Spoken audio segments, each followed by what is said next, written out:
Welcome to the program, everybody. This is the Paul Harrell program. Happy Tuesday. So glad to be here with you. Good morning to everybody out there watching. And this is one of those shows where the more and more I get ready for this, the more and more we're going to talk about these new text messages that came out concerning Anthony Fauci.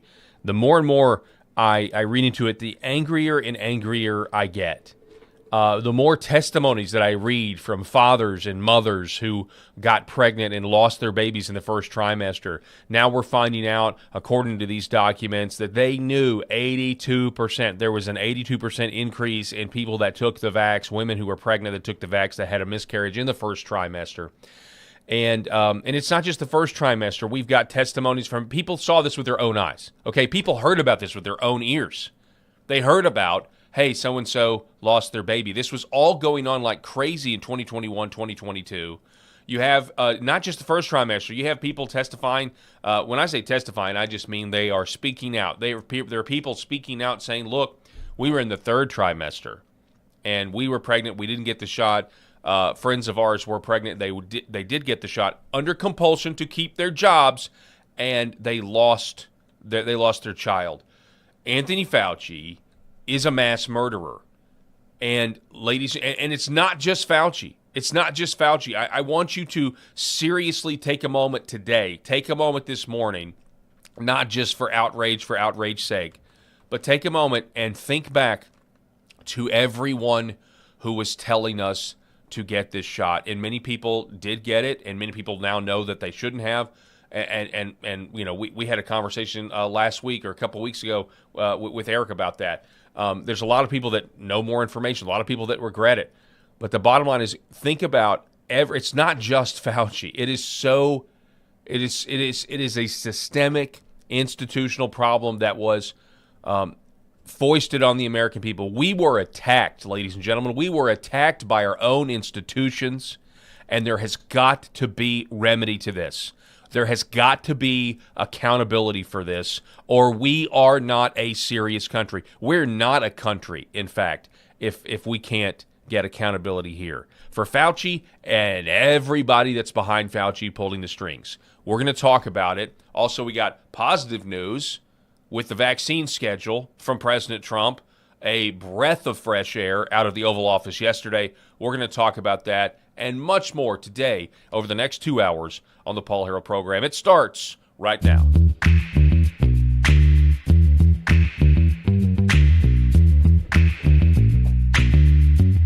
The Paul Harrell program. All right, folks, welcome to the show.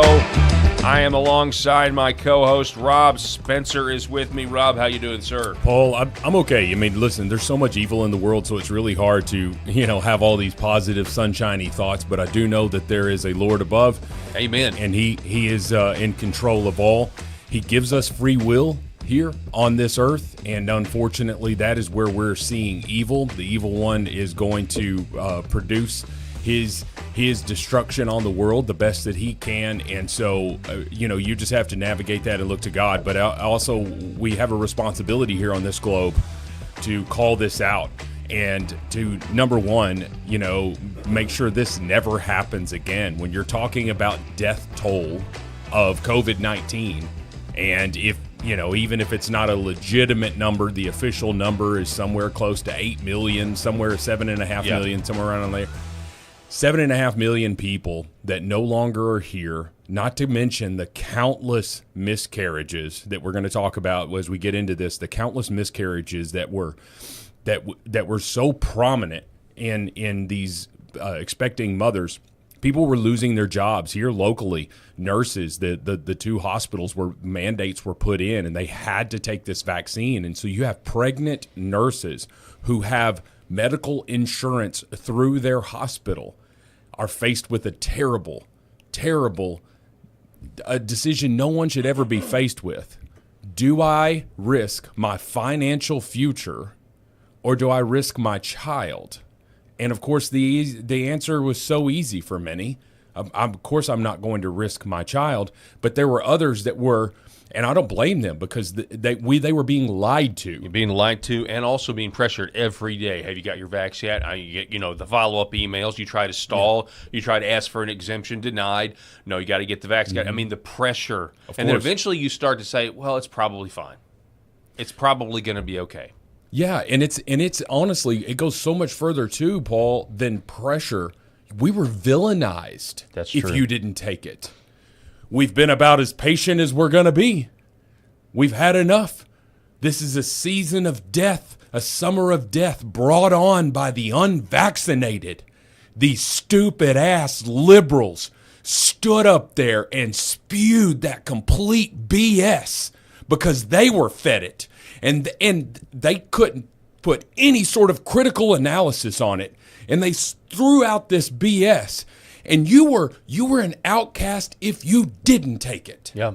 And you're a pregnant woman, and you are faced with this possibility when you hear these rumors. And that was the ones that were actually getting through because YouTube, Twitter, all of these social media, censoring everybody. They were shutting it down. If you said the vaccines were bad, if you said that it possibly could cause miscarriages, you were shut down. You lost your livelihood. You lost your YouTube channel. You might have had millions of subscribers. The world's foremost expert on vaccines, Dr. Robert Malone, was canceled. Peter McCullough, he went to testify before Congress. What did the first thing that I almost said a bad word, that the freaking Democrats said before that man even spoke? What you're about to hear is misinformation. How the hell do you know? You're not a doctor. You don't have half the experience that a Peter McCullough has. You have no idea what that man's about to say. How dare you get to shoot him down in the quest for your ideological greatness? And you got a damn mask on that came from a box that says will not protect against the coronavirus, and you're telling me I have to wear that mask because I have to be protected from the coronavirus, and we're getting canceled, we're getting called evil, we're getting the freaking tip lines from people like dumbass Tim Walz up there in Minnesota, where you could report your neighbors if they're standing outside on their front porch. You want to say that the Democrats, we can coexist with that? You could kiss my ass. I am so sick and tired of me having to coexist with the Democrats. Millions of people died. Yes, I'm mad about it. I've been mad about it for 6 years. And now we have the proof that our own government was trying to exterminate its own citizens. There is no other explanation. All in the name of money.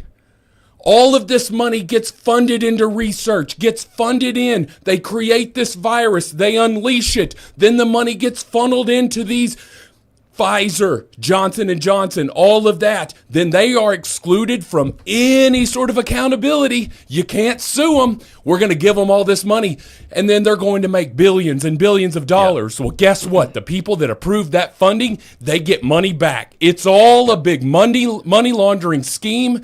They're evil, and there's a special place in hell for people like Anthony Fauci. Yeah, I mean, you got right into it, and we're gonna continue to get into it. And I think what you just said is true, and I think it resonates with the audience completely. But before we go any further, because we do want to get into this, I do want to remind you guys that the Paul Harrell program is powered by the Healing Veterans Project. And you can go to healingveteransproject.us to donate. We're trying to get veterans red light panels that have been prescribed by doctors that are not this that are not part of this giant. If you are hip to red light therapy and you're a doctor, you are not part of the traditional medical industrial complex at all that we're now critiquing, and we're going to continue to critique on this show today. Healing Veterans Project, we've got a list of veterans that need the red light therapy. They've been prescribed by the red light therapy, but the Veterans Administration will not give them the red light therapy, and they can't afford it. So this is where Healing Veterans Project comes in. Scan the QR code on your screen. Go donate right now. Also, email me, paul@healingveteransproject.us, if you're a business owner or a retail business owner, or you have a business. We want to talk to you. We want to partner with you, and we can work out a deal And this has been really exciting. We got an email response the other day from a business owner who wants to help us, and so we're really excited about it. But email me, paul@healingveteransproject.us, and we will make it happen.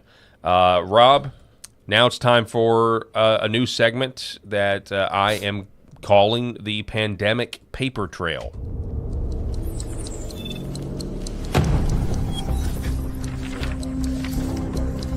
Dude. All right, so the Pandemic Paper Trail, you've heard the news. Rob already been talking about this. This is from The Last Refuge. Headline, Senator Ron Johnson reveals Fauci text and horrific vaccine-induced abortion rate hidden within the data. You know, you got to the crux of the issue, Rob, just then. Our own government killed its own people. And that's what they killed babies. Our own government killed babies. And this is without even talking about the vaccine myocarditis and sudden deaths that we've also experienced over the last 6 years. Senator Ron Johnson began releasing text messages from the government phone of Anthony Fauci. Now, point of fact here, or I guess point of speculation, I think we now know why he took the fifth with the pardon. They had this phone. Oh, yeah. He knew that and jig was going to be and up. he was going to, and if he didn't tell the truth, they were going to get him with perjury easily. Yeah, and he was only immune from federal crimes. I did hear a rational argument that states like Florida and they must. You mean to tell me that Ron DeSantis wouldn't go after him? He absolutely would. I think the Attorney General of Florida is already pursuing some form of investigation. Yeah, this man must be charged. In every state's attorneys general, especially from a red state, we should all be demanding. We should all be demanding our attorney generals, especially in Christian red states, go after this man. But who is he protecting? You talked about the money laundering. Who is he protecting? Well, I mean, he's protecting the government. He's protecting Pfizer. He's protecting this. And you know what? I'm sorry, but I know they have qualified immunity from being sued, but there is literally no company on earth that can put out a product that kills people en masse and not be prosecuted for it criminally. Now, you may not be able to sue for damages, but you can go after those people criminally as far as I'm concerned. You have to have somebody with the cojones to do it. Well, I mean, what about the adverse reaction website that was being criticized when they said, "Oh, those aren't real numbers"? Wait a minute. No, these are real people on here that are talking about their adverse reactions, including, just hearing loss, all of these things. Now we're experiencing people are experiencing long COVID, all of these things. My dad got the shot against my urging, say don't do this. Got double vision. Yeah. Got double vision for like 3 or 4 weeks. Yeah. Now my father, in his genius, because he's a optometrist, he just made himself some glasses that like correct it, which I thought was ingenious. But I know people that they suffered from this. Well, if the vaccine was as safe as they said it was, why did Pfizer and Moderna and Johnson & Johnson, why were they immune from lawsuits? How could you be a company that releases something that is injected into your body and immune from the possible side effects, including death, that could occur from that? The only way you do that is if it is an entire systemic money laundering government operation that is from the top down. And I'm not talking about the president of the United States, because I think Donald Trump was as innocent as everybody else handling that. I think he could have handled COVID differently, but a lot of that stuff, we're looking at it in hindsight. I think he was trying to move on because it was an election year, and he was just like, you remember when he said early on, "Hey, I think this will be over by Easter," and all of that stuff. We had no idea the evil that Dr. Fauci had unleashed at that point. No one did, or at least not the people innocent in all of the carnage. Yeah, I mean, here's the problem. And this is just my opinion. At the time, I think generally that's right. But I think in hindsight, we can say President Trump should have never listened to Dr. Anthony Fauci. Completely. President Trump should have never, in hindsight, should have never listened to Deborah Birx. And they essentially were orchestrating a whole project to run him out of town, right? Mm-hmm. Now, also in hindsight, President Trump still says Operation Warp Speed. How in the world, with these text messages, can you continue to say Operation Warp Speed, which led to the vax? I mean, when you say Operation Warp Speed, that is the production of this vaccine. How in the world can we continue to say that at this point? There has to be some sort of reflection. I mean, I would like to see that because this is the intentional poisoning. They knew. They knew that these babies were going to die. Yep. They knew.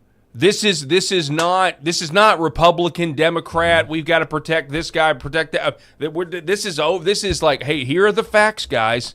They knew They knew the study, 82%, and then they juiced the study and they added 700 more pregnant ladies to the study to make the numbers lower. They knew this. Yeah, they knew it. They were obviously these text messages revealed that they were having conversations about it. This is one thing. They knew that the children were not really at risk, and that sending them to school same deal. The mask, all of that. They knew it was all lies. Stuff. It was lies upon lies performance lies. Ron Johnson's first release here, a short text message portion here. While the majority of the government narrative was that vaccines were safe for pregnant women, the data showed something completely different. How dare just think about this. Go back and look at Stephen Colbert and his vaccine sketch. Stupid okay, ass thing. You helped kill people, Stephen Colbert. Yep. You helped kill little babies in their mother's womb. Now, I know they're going to say, well, that's just a fetus. It's no big deal. It's part of the collateral damage because you guys don't believe in, life at conception anyway. But just so we're clear, you guys did that not by, it wasn't a woman's choice. This was, when a lot of people were deceived, right? And people took it. People trusted their doctors. People trusted Anthony Fauci, and people's babies are dead because of it.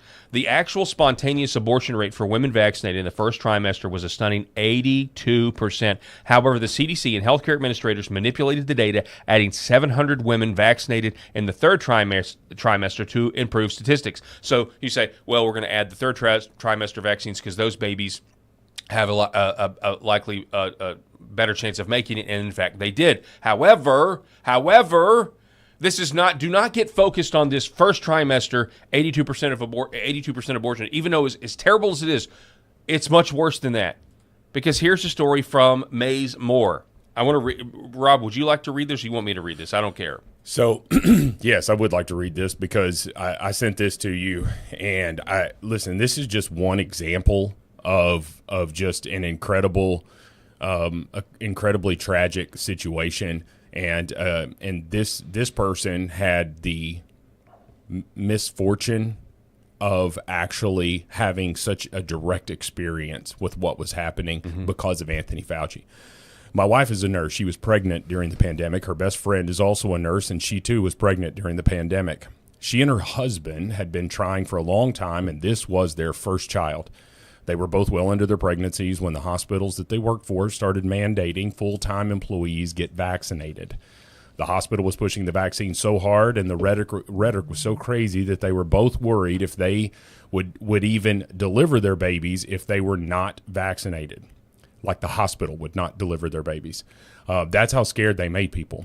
My wife and I decided immediately that there was no chance she was getting vaccinated while carrying our baby. She was only a couple of months from giving birth, so she tried to stall. She filed for an exemption. It was denied. She used PTO whenever she had it. Then she quit full-time and went part-time. She made it through and gave birth to our beautiful, healthy, love of my life baby boy, vaccine-free. My wife's friend was just a couple of months away from giving birth when she succumbed to the pressure to get vaccinated. She and her husband had already set up their daughter's room. They named her Penelope. She was full term when she started having stomach pains. She thought she was in labor, so she went to the hospital. The doctor told her that the baby was no longer alive. They induced labor and she delivered a dead little girl. Afterwards, the doctor told her that a blood clot caused the death of her baby. When my wife's friend sees our son, she still gets emotional because her daughter would have been about the same age as him. It breaks her heart to see her still so heartbroken. What happened during the pandemic was just pure evil.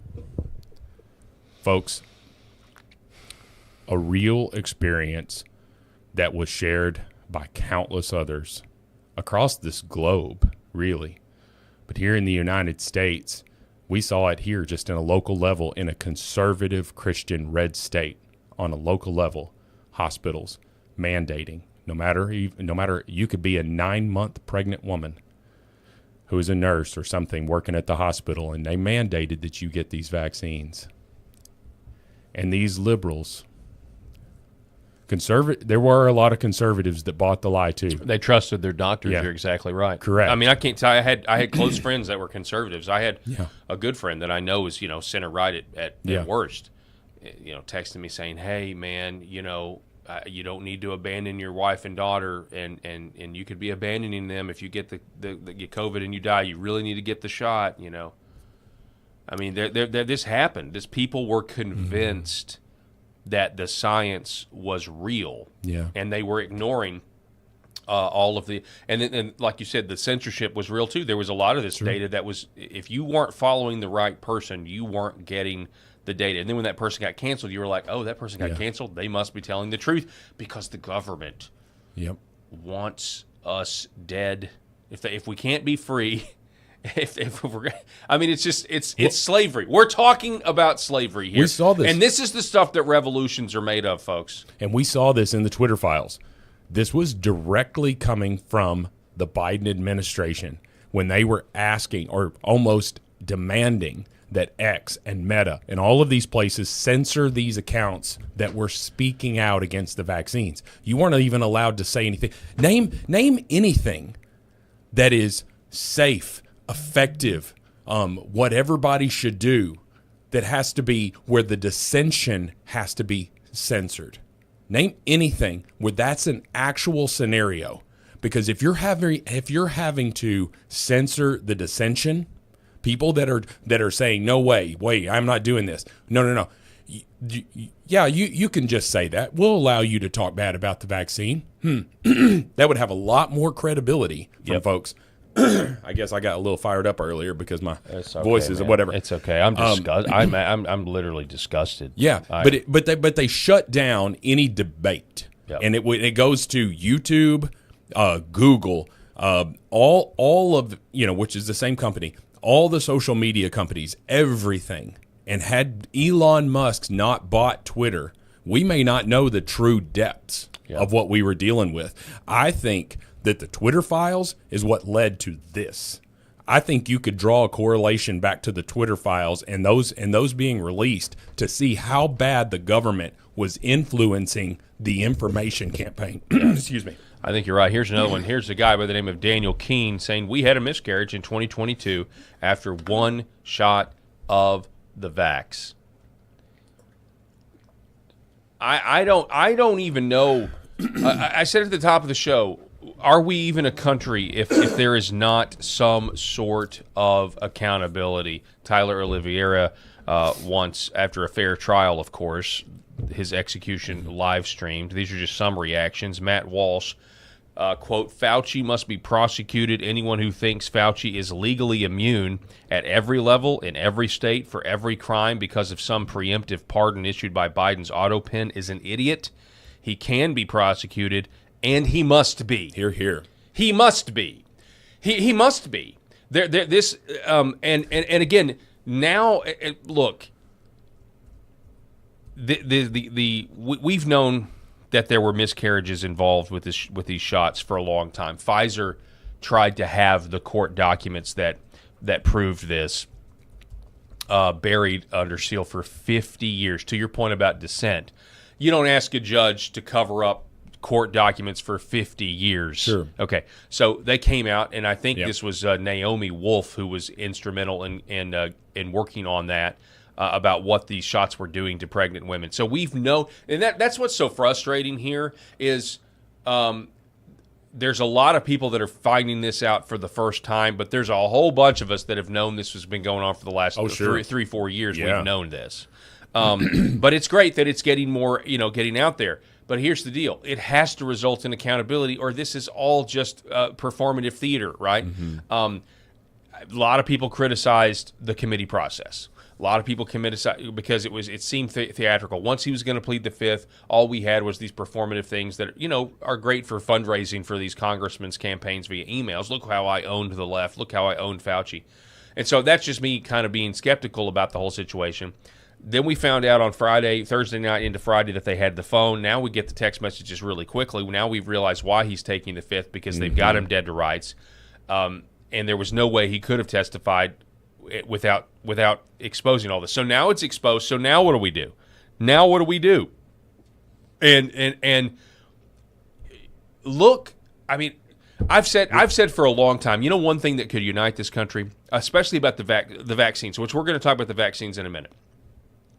There are liberals and conservatives who have had their kids vaccinated from birth, stuck 70-something times. Mm-hmm. And I said at the time, if it ever came out and the left actually admitted it or believed it the way the right would believe it, that these vaccines, that they have knowingly, they knew these vaccines have been causing autism. If it ever comes out that that's the case, they know it and they've done nothing, which I think it is, you could potentially have a unification around our children that would terrify the elites, that would shake them to their core. You mess with our kids?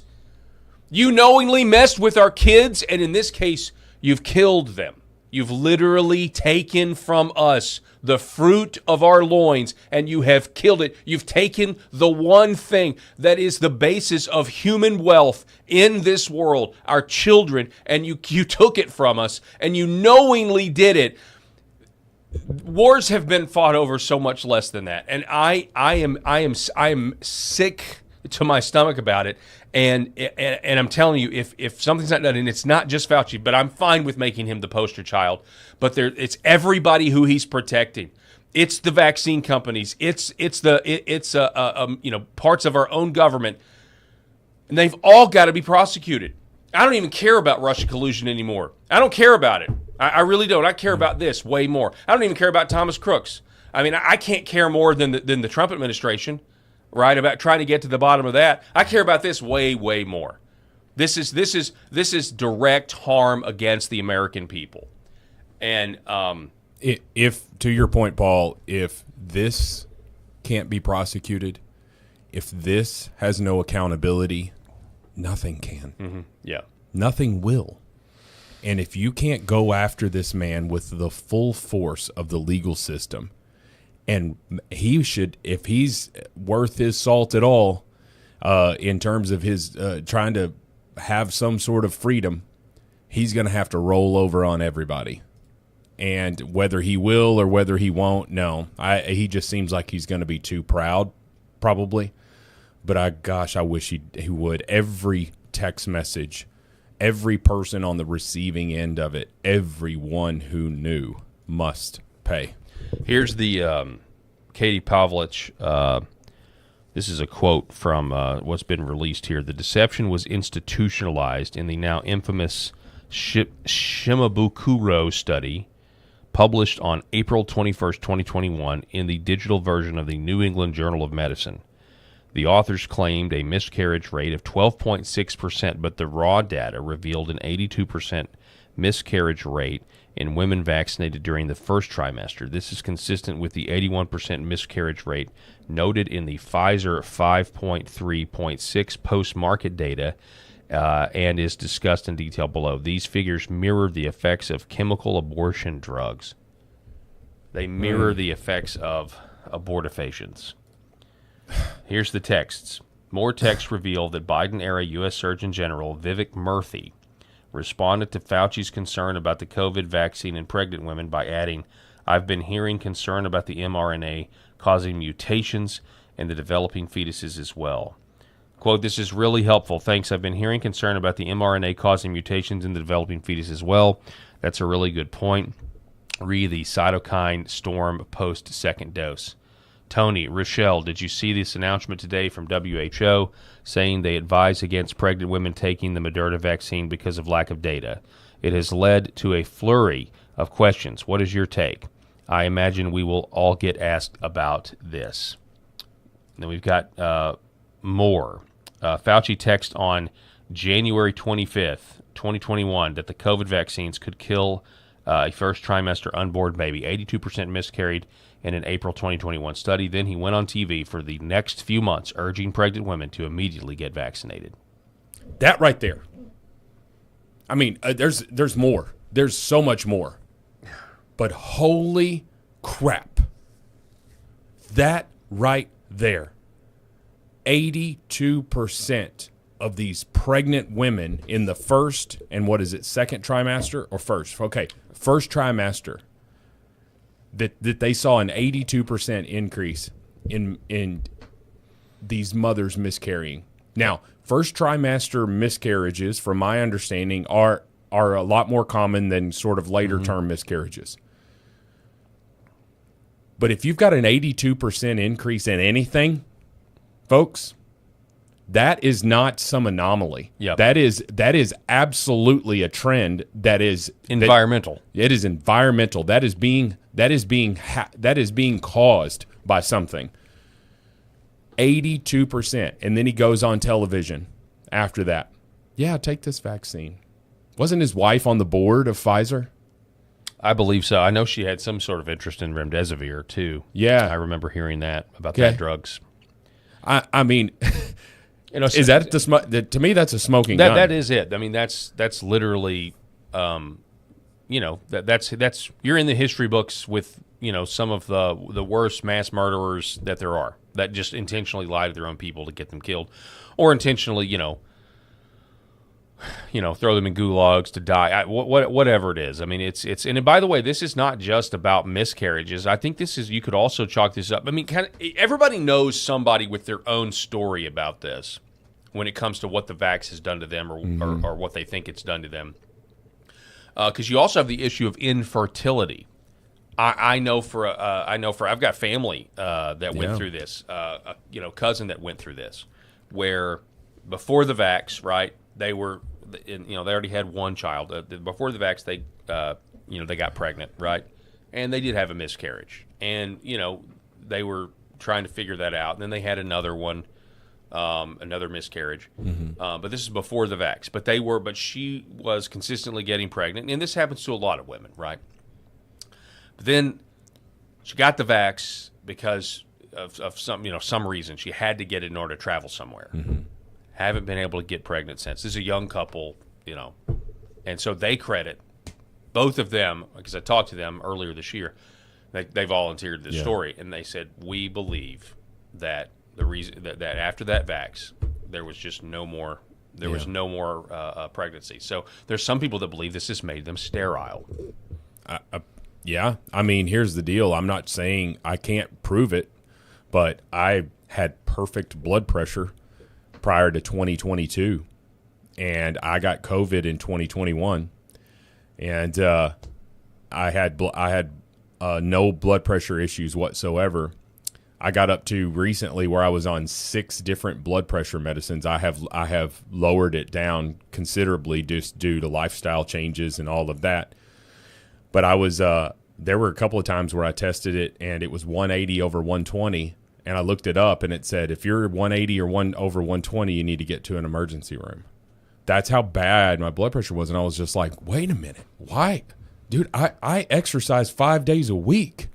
I eat pretty clean. I mean, I do like cheeseburgers and pizza like the rest of you guys, but I eat pretty good, and I'm healthy. I've got muscles. I mean, all of these things. I mean, like, why am I experiencing this? And that's the only thing that's ever made sense to me is that, because I fell for, I would love to say that I'm the unvaccinated, but there was a baseball coach, if you'll remember here locally, he was a 36-year-old baseball coach that do you remember the Delta variant? Yes.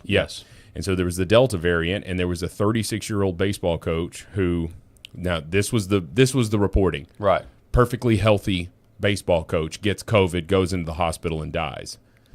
And we had our youngest, Millie Kate, she had a lot of health issues, and she had to go to the hospital a lot during her first couple of years of life. She had 9 surgeries in her first couple of years of life, and she's doing great now. But we just had concerns. We thought, we were just getting you scared. were in and out of hospitals, and Yeah. they were also probably saying, hey, you need to get vaccinated. Everybody, I mean, it just put the fear in it. And my wife asked me to get vaccinated because I was totally anti-vax. I was like, I'm not doing this. My wife asked me. But in her defense, she's hearing it, at the hospital, all of this stuff. And I think I would say I'm a medium intelligence person, but I'm extremely critical of the situation. I knew what they were saying about the vaccine wasn't true, but I thought, well, maybe it does help. I knew that no vaccine. I mean, you can still get I knew because we get the flu vaccine, we still get the flu. Yeah, folks, you can't. What do you mean, Rachel Maddow with her BS? The vaccine stops with every vaccination.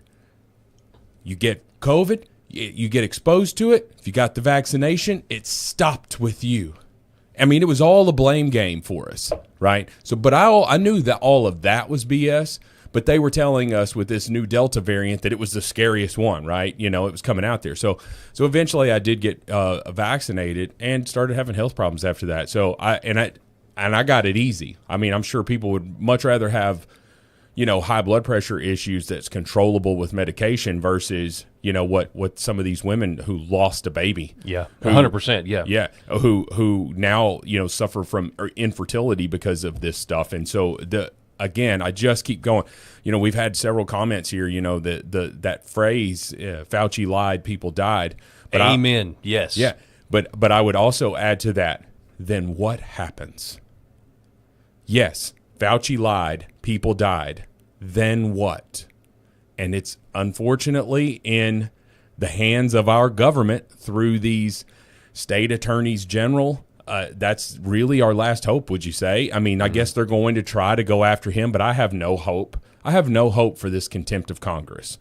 And that's because of that state level. I'm sorry. I mean, if he gets found guilty for the contempt of Congress and goes to jail for 1 year or whatever, I mean, that's almost just at this point. Yeah. I mean, you can Al Capone somebody. They put Al Capone away for a while. Mm-hmm.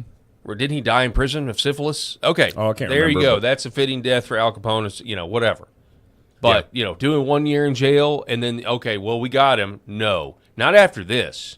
Not after this. I'm sorry. Yeah. I'm not sorry, actually. I don't think we are radical enough. Matter of fact, that's what, who said this about that smoking gun? Oh, yeah, Aaron McIntyre writing this. Do not tell me I am too radical on Fauci. You are not radical enough. Here is this. This is another text message from Ron Johnson. He says Dr. Fauci was concerned in January 2021. Here it is.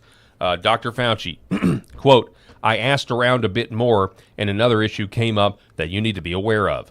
Since many people have significant cytokine storms and fever after the second dose, this theoretically could be associated with miscarriage in the first trimester. Again, he's once again acknowledging that this is a possibility. Yeah. Now, did he go on air and say, well, there is a risk that because of a cytokine storm after the second dose, Did he go on air and say that? He couldn't do it. No. He couldn't do it because then it would completely destroy his narrative. Exactly. If you say there's a risk, that was the whole Informed thing. consent.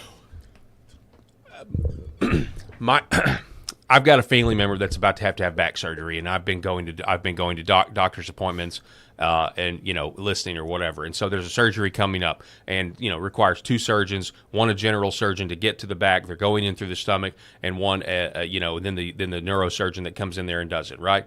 It's going to be fine. But I sat there, and this doctor did a phenomenal job of informed consent, and he went over the rare cases, the rare complications, but he went over them and how bad they can be. This could happen, this could happen, this could happen. It was just devastating. I mean, it was actually quite scary. And I was just like, hey, look, they're just doing informed consent. They're just doing their due diligence, saying, hey, we think you're a great candidate for this. We think we can do it. But we could get in there and mess up. Right. It's the quickly spoken words at the end of a medicine commercial. Exactly. Could cause this. Right. This was not informed consent. This was a genocide. Yeah, because this was genocide by our own doctors. Because this right here, when you're talking about how Dr. Anthony Fauci had contradicting information. Mass genocide may not be the actual exact by the definition, but I mean this was Well, and mass slaughter. And Family Low in our comments brings up a great point too. Like they changed the definition of immunity and vaccine and all this stuff. They were changing these definitions to fit their narrative, right? And they had to. Like, I remember how it evolved when they said that they're 100% effective, they're 100% safe. That's what they said about the vaccine. And then they said the vaccines are mostly effective. Mm-hmm. And that's why you need boosters and all of that stuff, but they're still 100% safe.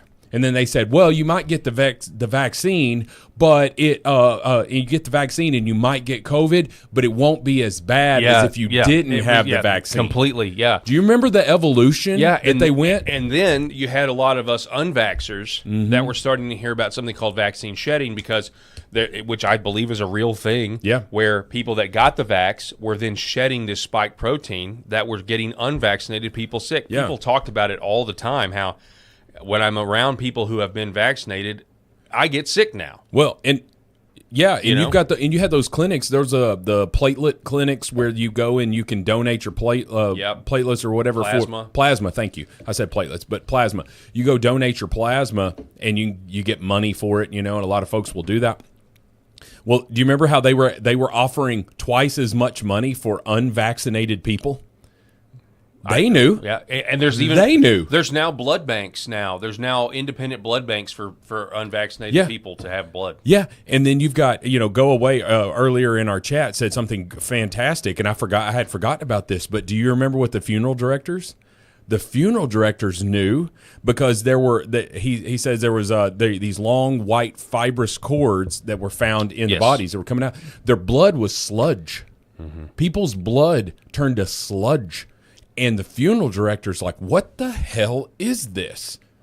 Somebody that's been a funeral director and more specifically an embalmer, okay? Because there's a funeral director and then an embalmer. Yeah. They were finding the white fibrous clots. Yes. And that's why it started being called the clot shot. Right. And a lot of embalmers are also funeral directors, but a funeral director may not be an embalmer. An embalmer is like this slice. Anyway, they're the ones that you got them on the slab. They're draining your blood. They're putting that formaldehyde in your body. And so they're seeing what comes out of you. Mm-hmm. You get drained when you're embalmed.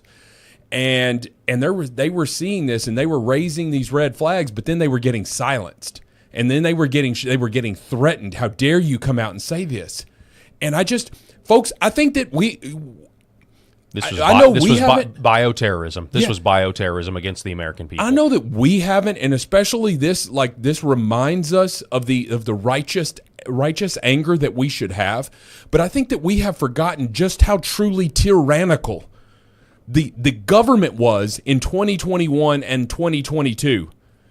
Long after all of the red states had fully opened for business, no masks, all of this stuff, long after that, we still had blue states that had 25% occupancy, or, you can't sit outside at these restaurants. They were destroying people's lives. They destroyed livelihood. They destroyed families. They said you can't go to see your loved one for Thanksgiving. You can't go to your loved one's funeral. I told this story earlier, I guess last week, when my father was in the casket. He's gone. He's not on this earth anymore. And they had a mask on him because he was COVID positive when he died.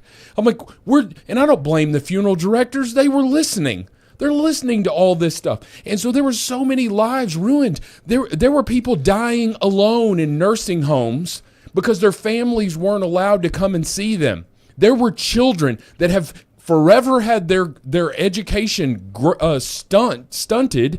The growth in their education is completely stunted because of all of this.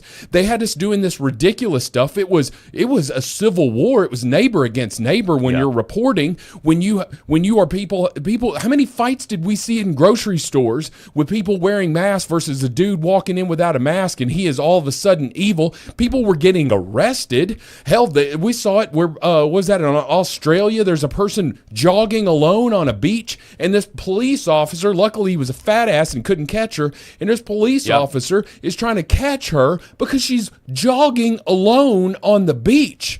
And you want to tell us that we were the ones who were irrational. Yeah. We were the ones that were causing all of it. No, no, no, no, no, no. It was the liberals who, by the way, used to be the ones that fought against the government. Used to be going against the man. Certainly the corporations. Yes, the corporations. They were all about fighting against that. And then they wouldn't. Kamala Harris said, "I'll never take Donald Trump's backs in the debate." I'll actually read this tweet real quick. I've got to go let there's painters trying to come in here and paint the door, but I don't want to go to break yet because I have something more to say. Okay, sounds good. All right, so Aaron McIntyre. Again, if you're not following Aaron McIntyre on X, he is an incredible follow. And a country in which Anthony Fauci is not executed by the state after a fair trial is a country that has died a spiritual death. This man is a monster. Every moment that he is allowed to escape justice is an indictment of our entire system. Can we say it any better than that, folks? Can you say that any better than Aaron McIntyre just said that? Here's the deal.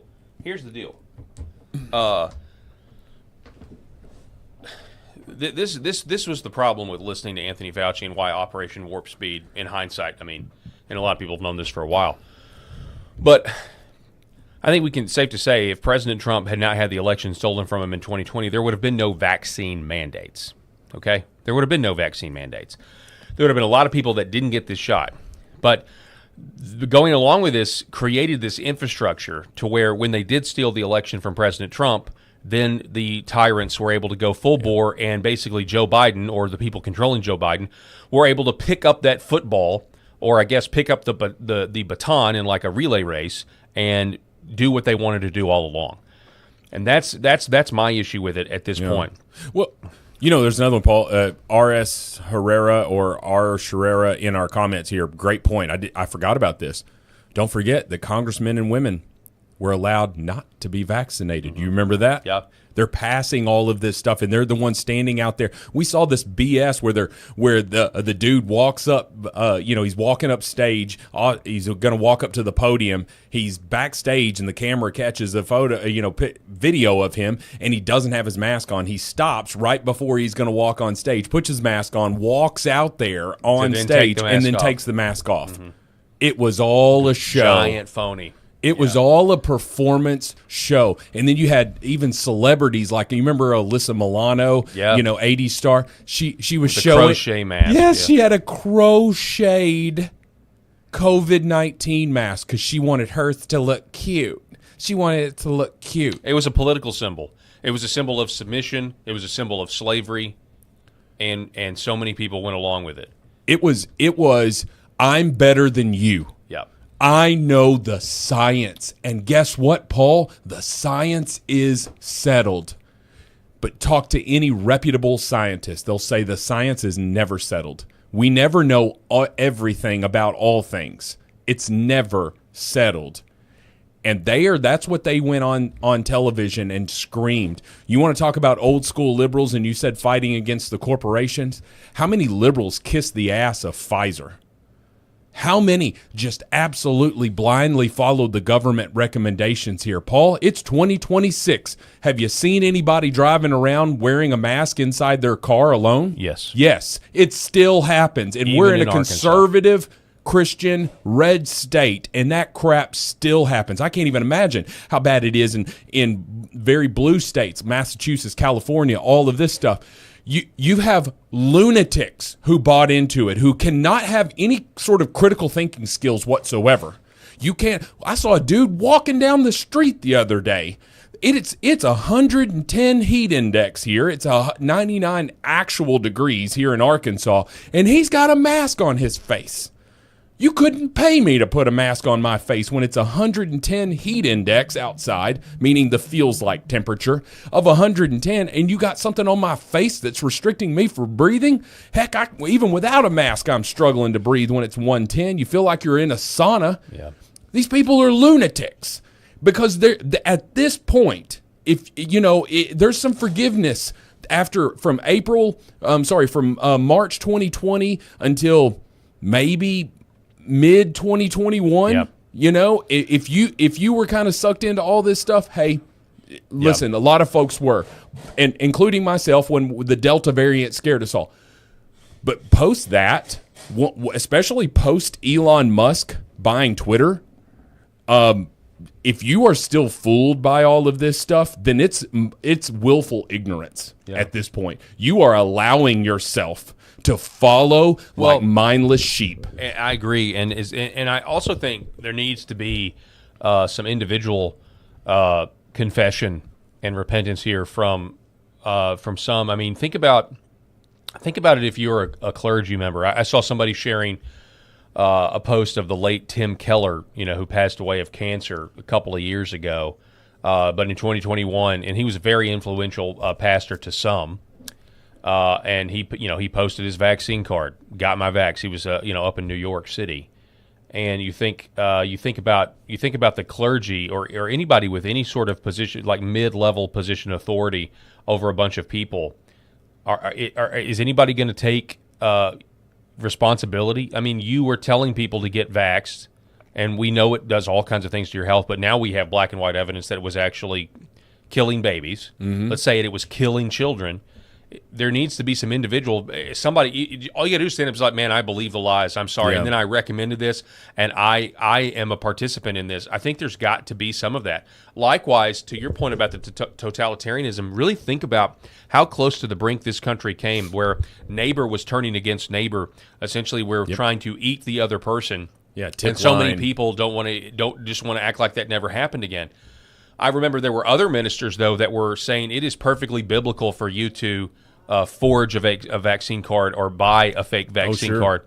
And they equated it to smuggling Christians out of Muslim countries, faking paperwork. There are Christian organizations that do this to this day, will fake paperwork or do whatever they can to get these Christians out of dangerous situations. Mm-hmm. That actually happened. Now, Cam Newton, the former, is he still an NFL quarterback? I don't think he is. No. He's a commentator. All right, so he's now saying that many of these NFL players had fake vaccine cards. Sure. Aaron Rodgers has said the same thing. Aaron Rodgers was more honest, said, "I'm just not going to do it." He said, "But I know there were people buying fake vaccine cards, and who could blame them? And who can blame them? And there were nurses making a lot of money doing that as well. There's even people that have been." Prosecuted for it as well. You were handing out a saline solution instead of the real thing. Folks, that was all perfect. Those were the good guys.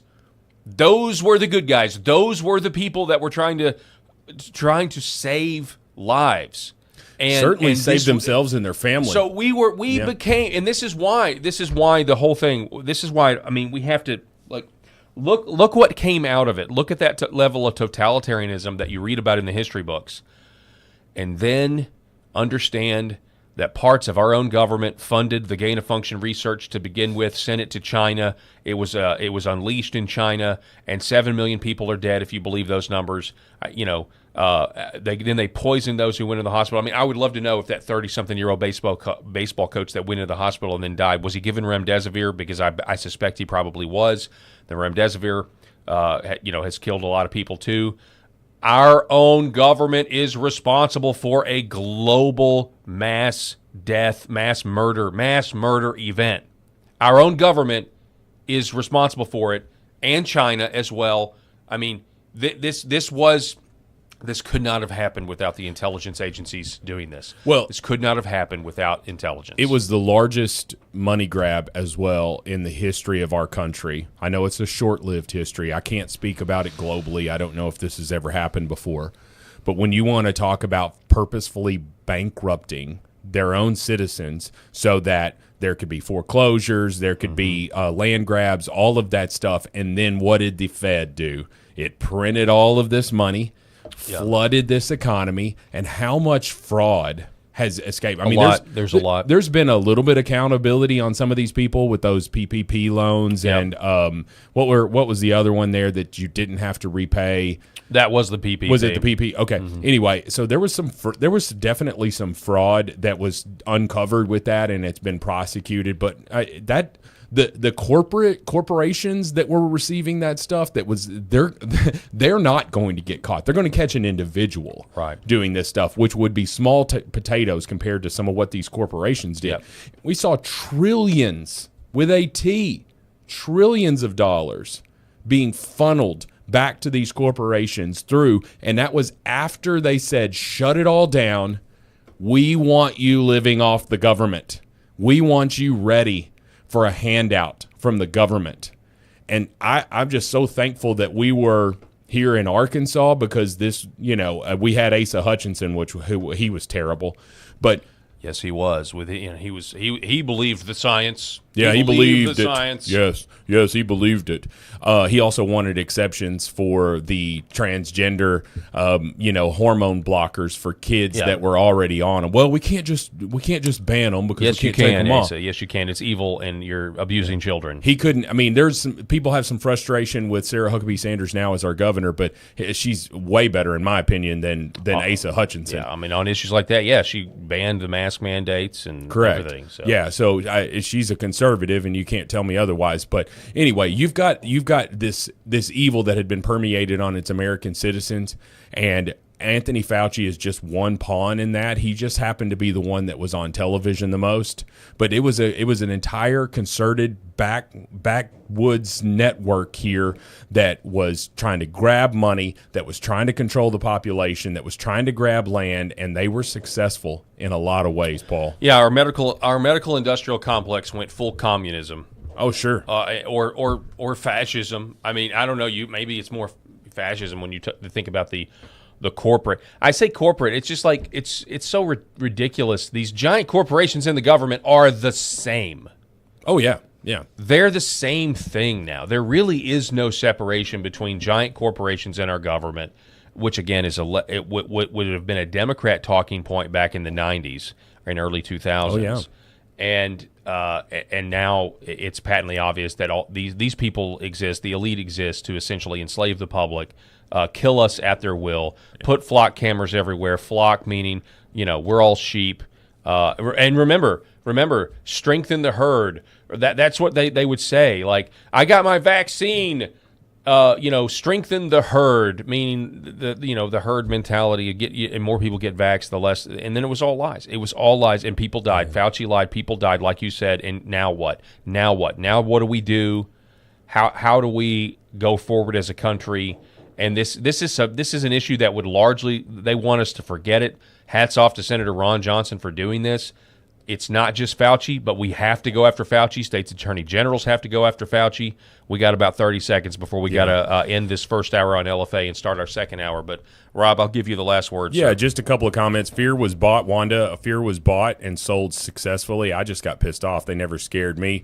How much money, Go Away said, how much money did Pelosi make on Pfizer stock? That would be interesting to look into. Yeah. We saw all of this. The corruption was big. Thank you, LFA. We'll see you this afternoon, our LFA audience. Yep. And we're continuing on now for, YouTube and X and all the other places we're streaming. All right, so we appreciate you guys. Thank you so much. We'll see you soon, and we're going to continue this march towards accountability and shouting from the rooftops that the American people must have it. Stay fired up. That's right. Stay fired up. Scream loud. Chimp out, as they say. We will be back here in just a moment.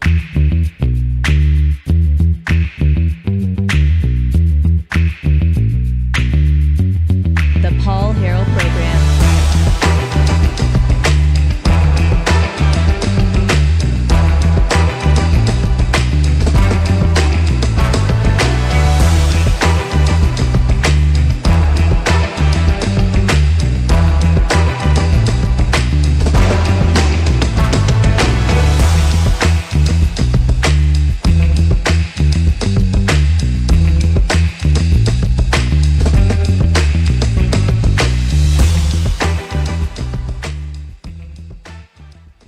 For centuries, light has been used to heal.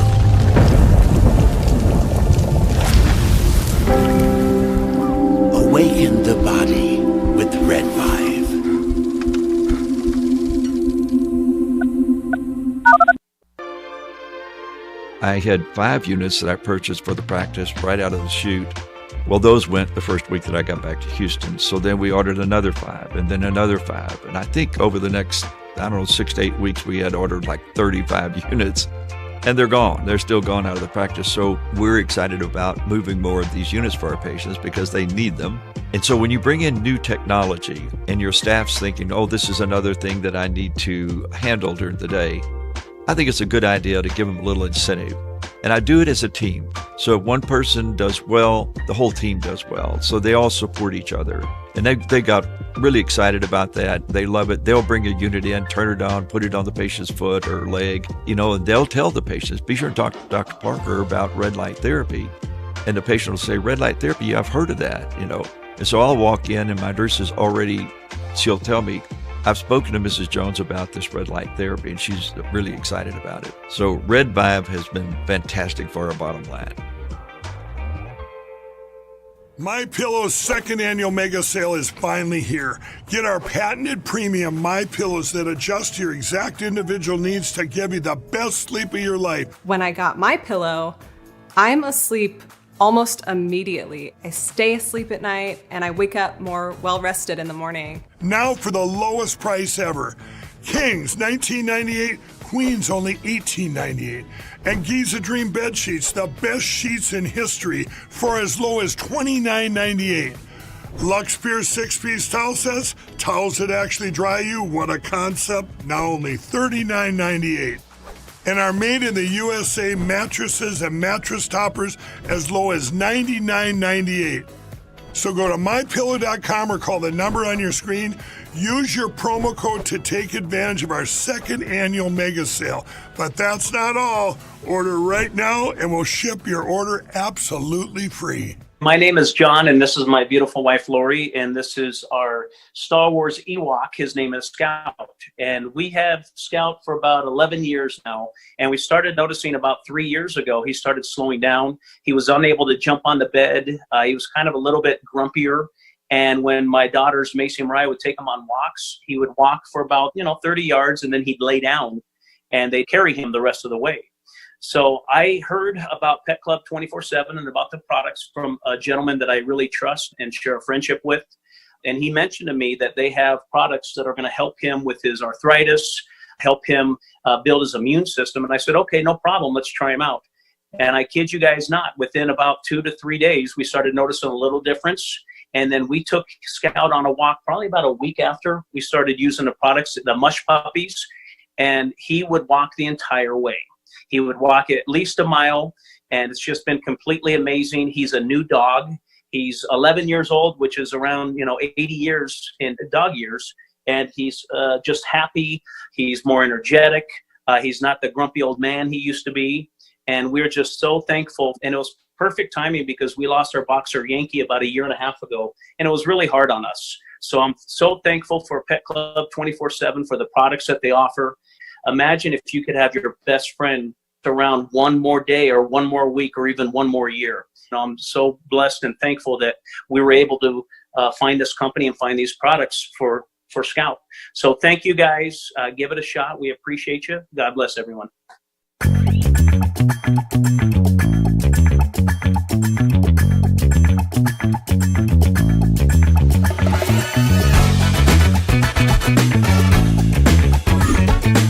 The Paul Harrell Program. All right, hour number 2, ladies and gentlemen, broadcasting from the great state of Arkansas. And we really do appreciate you guys. Wherever you're watching, why don't you do all the things. If you're watching on the Paul Harrell Program YouTube page, we really appreciate it. We would love for you to subscribe, share that video, share the channel, like it. Helps with the algorithm. Also, Ex-American News, and obviously our afternoon audience, LFA TV, Live from America TV, back with us for the afternoon. We just had a very good hour. It went by very fast, but I thought it was very good. Eric Haynes, I want to give him a shout out. He was listening. He was saying it was good, and I feel better. It's very therapeutic to get it off our chest, but it can't just be about therapy. It's got to be about accountability. Yeah, like I said, to end that hour there, we've got to stay fired up, but it's got to mean something. We just can't be shouting into these microphones. It's got to mean something, and that's why we've got to hold these people accountable in every way. But in kind of keeping with this, in this death cult that is taking grip of our society and our own government, poisoning the population, women losing babies, Democrats are being consistent with that message because yesterday the governor of Massachusetts, somebody that goes by the name of Maura Healey, signed a bill to grant abortions in that state up to birth.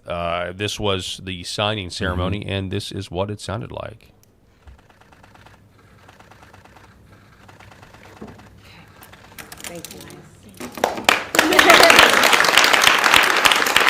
All of these liberal women up there. Abortion up to birth. Obviously, shouldn't happen at all. But it just goes to show you that all of this is just fallible men, in this case women, drawing arbitrary lines about when murder is acceptable. So I'll never forget the testimony in front of Congress where a former abortion doctor, and that's all he did. That's literally all he did. It was to perform these abortions, and the number 7,000 is in my head, but I feel like it's actually more than that. But anyway, that regardless, he had performed countless, and he described in grotesque detail the procedures for abortion and how they ripped the baby apart in the womb. It ripped the baby's arms off, ripped the baby's legs off, all of this stuff, just an incredibly evil thing. And he said that he looked at an aborted baby once, and because this baby is laying there after they've killed it and removed it from the mom's womb, and he looked and he just said, "This was my last one. I'm done. This is evil. This is I don't know I think it's God talking to him at that moment." But I'll never forget, he also said the same thing that Charlie Kirk used to say, that an abortion, especially a late-term abortion, is never medically necessary. And so when you think about this, a 9-month pregnant woman can make the decision to have an abortion now in the state of Massachusetts.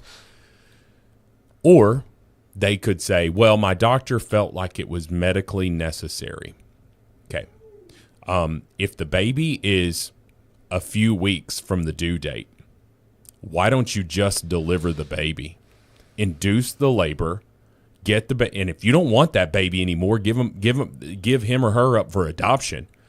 But they're already in this late term. They've got a chance. There are so many people that are born. What is it? 20? They say that as low as 20 weeks, a baby has a chance, and 24 weeks, they've got a darn good chance of making it through with all the medical advancements that we have. And that just wasn't enough for these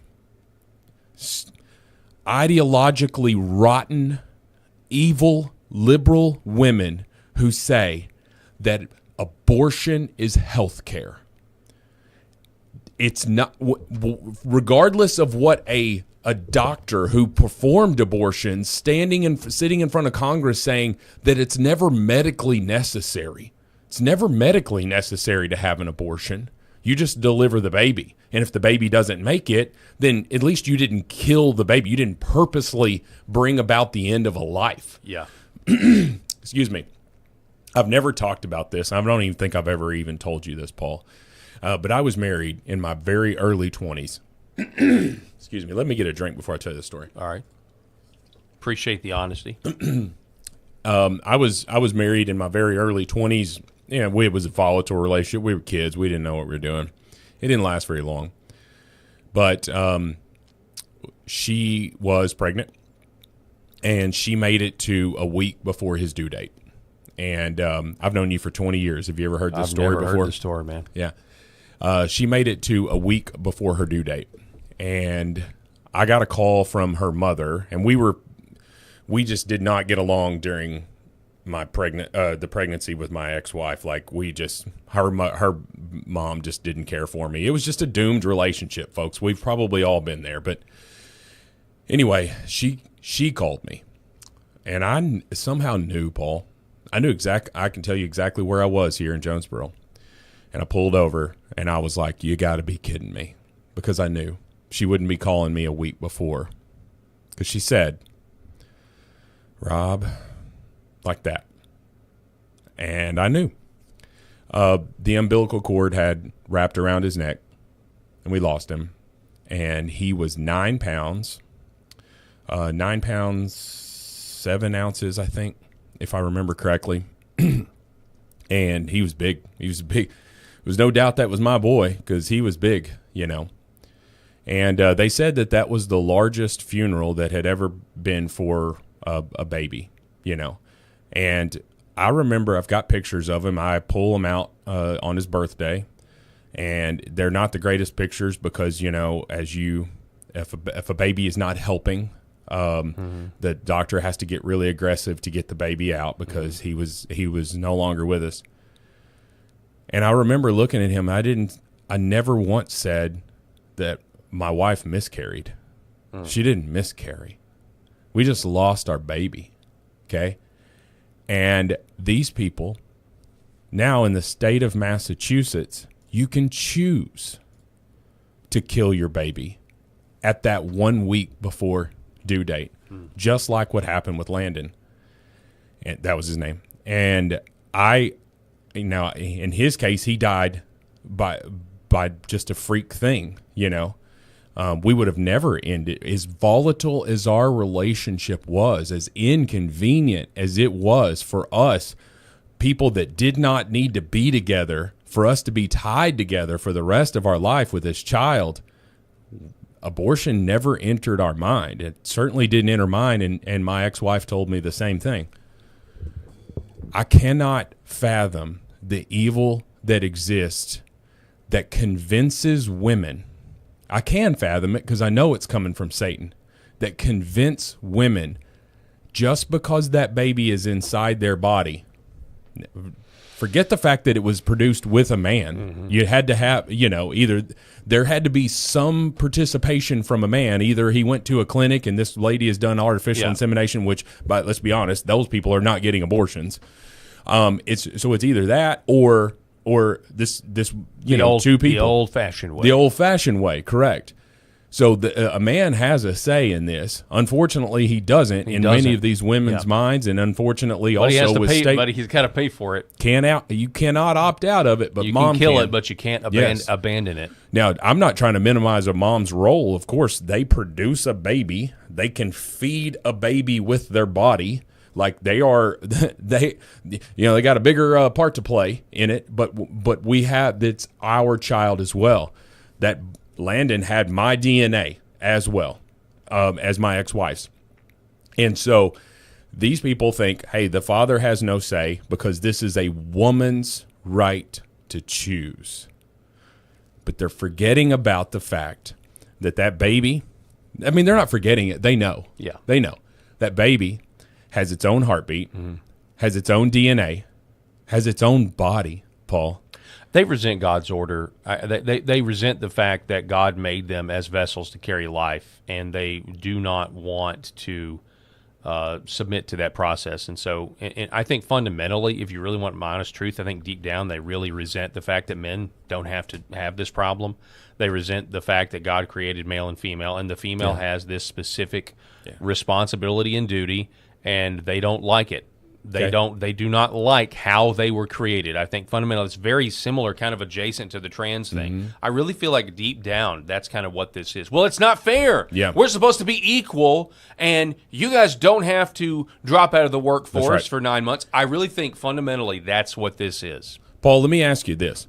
I would like a liberal, if I don't know if this is going to get clipped up as one of our shows, but I would like someone who is pro-choice that absolutely believes in the unfettered right for a woman to choose. Answer me this question. This scenario, a husband and wife are pregnant with a child, and the wife is pregnant, and they are a couple of weeks from their due date. The wife, unfortunately, finds some text messages that her husband has been having a multi-year affair with her own sister or something like that, or a friend or something. The husband and the wife immediately finds this stuff out and knows that this is the end of her marriage. And this is the only child that they have. And she says, I am not going to be tied to this man for the rest of my life. This piece of garbage. How dare he betray me like this?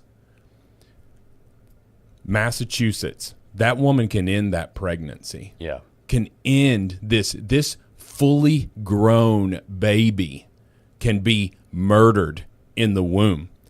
And you say, well, you're talking about a scenario that would never happen. Then why do you need this law? Why do you need this ability to have a third trimester abortion. Why do you need it? Well, because our doctor might need to, the doctor might decide, just deliver the baby. Deliver the baby. If you're in the third trimester, give that kid a chance. For the love of God, deliver the baby. Give that child up for adoption if you have to. Oh, no, it's too painful. I could never give my child up. I'll just kill him. That is an actual argument that they do make. Yes. It's you're exactly evil, right. Paul. And Well, you can't have a rational, you can't give me a rational, I would love it. If this gets clipped up, I want to see it in the comments. Give me a rational reason. Give me a rational reason that there needs to be completely unfettered access to abortion. Yeah, not special circumstances. Not that you have to say that the doctor has to say, "Hey, this honestly, I know that you know, we could just deliver this baby, but honestly, if this baby is delivered, it's going to kill the mom." Most moms are going to do it anyway. They're going to go ahead and take that chance. Yeah. The same thing we see where moms get diagnosed with cancer while they're pregnant and they refuse chemo until after the baby is delivered because they know that that's maybe potentially a death sentence for them. In the comments, tell me. Give me a reason that there should be unfettered access. Well, because you don't have a uterus. That's why. I don't get to decide. That's why. I don't get to decide. So all three of my children are adopted. Yeah. Their birth mother 100% could have made a different decision, and I thank God every day that she didn't. But I'm telling you, I don't care. It doesn't matter that I am a man. I am affected by the fact that this could have gone differently for my children, and it does go differently for millions and millions of children. It sure does. So as you look at this scene here, and this governor, again, Mari Healy, signing this bill for murder. Trash. I'm reminded of a quote from C.S. Lewis, writing in the Screw Tape Letters, as a demon writing to another demon, where he says, quote, "I live in the managerial age, in a world of admin. The greatest evil is not now done in those sordid dens of crime that Dickens loved to paint. It is not done even in concentration camps and labor camps. In those, we see its final result. But it is conceived and ordered, moved, seconded, carried, and minuted in clean, carpeted, warmed, and well-lighted offices by quiet men with white collars and cut fingernails and smooth-shaven cheeks who do not need to raise their voices. Hence, naturally enough, my symbol for hell is something like the bureaucracy of a police state or the office of a thoroughly nasty business concern." You're seeing that. Those words written by C.S. Lewis all those years ago, you are literally seeing that, the greatest evil. It is signed and minuted. It is being done right there on the screen for all of us to see. I listen. We've got you and I, Paul. The last time that we had a serious discussion about abortion, we posted clips online, and we had longtime friends disagreeing with us, very, very frustrated with us. We had our post went semi-viral where we were hearing from people all over the country that we just had never heard of and probably had never seen our show before. And they kept talking about how we're two dudes, you know, making this assessment here. Mm-hmm. And I just want to tell you that I will still be friends with someone who believes in late-term abortions. Someone could sit and have this argument about it, I think, at any point, especially once the heart is beating. Some people will say conception, all of that stuff. But for me, in a non-religious point of view, the end of your life is when your heart stops beating for a prolonged period of time, obviously excusing the fact that you could be resuscitated if you're an adult or something.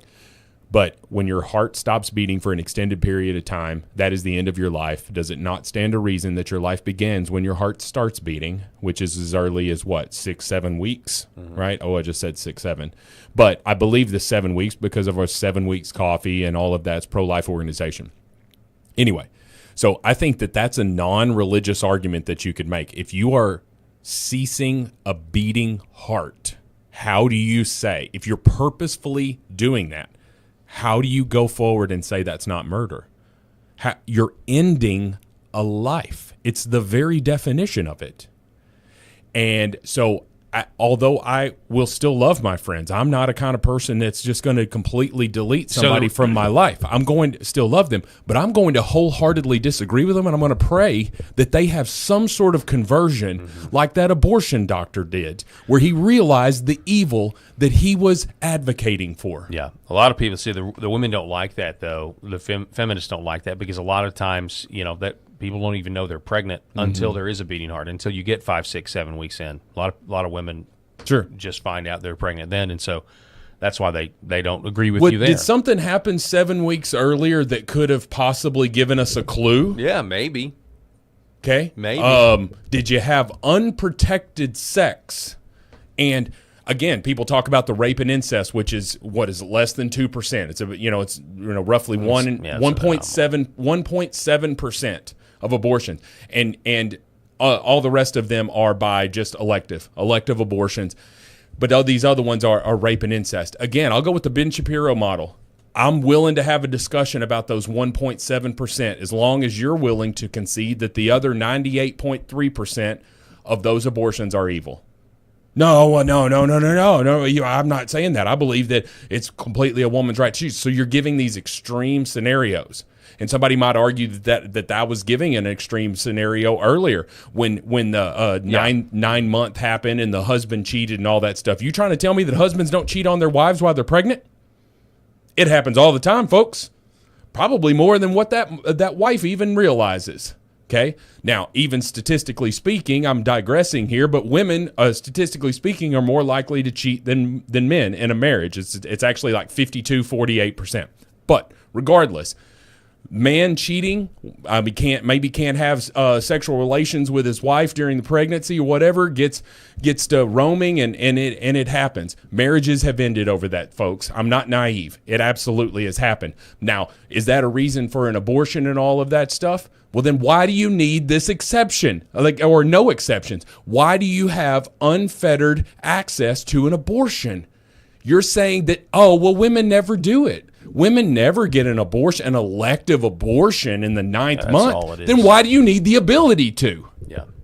Okay? You're lying. You're saying this never happens. Bull. Then there would be no need to do this. This means that partial birth abortions, okay, folks, you want to look up something sickening? I won't go into great detail, but I'll give you the overview. It's allowing the head to crown but not breathe. Don't get that nose out of there, because then it's a life.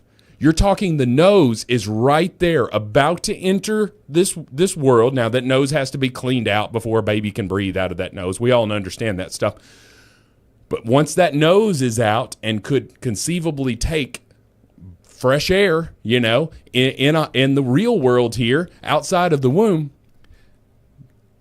they jam something in. I won't be too descriptive. And they end that baby's life by going down their spinal cord and ending that baby's, when they're literally an inch. It's all arbitrary. It's all. And they're saying that partial birth abortions happen. They happen right now, Paul. I know. It's just it's totally evil. It's totally wicked. Disgusting. I pray for them. And for whatever reason, you go back and look at that clip, all those women around. We have been given wicked leaders, and also just totally a total feminized society, and we are seeing the results. I think the road to hell is paved with people who willingly do evil and say that it's good. Yeah. The Bible says, "Woe to those who call evil good and good evil." And it's absolutely the truth, because there's so many different things you could put into that category, and abortion is one of them. All right, folks, now it's time for our next segment. It's called Healthy Skepticism.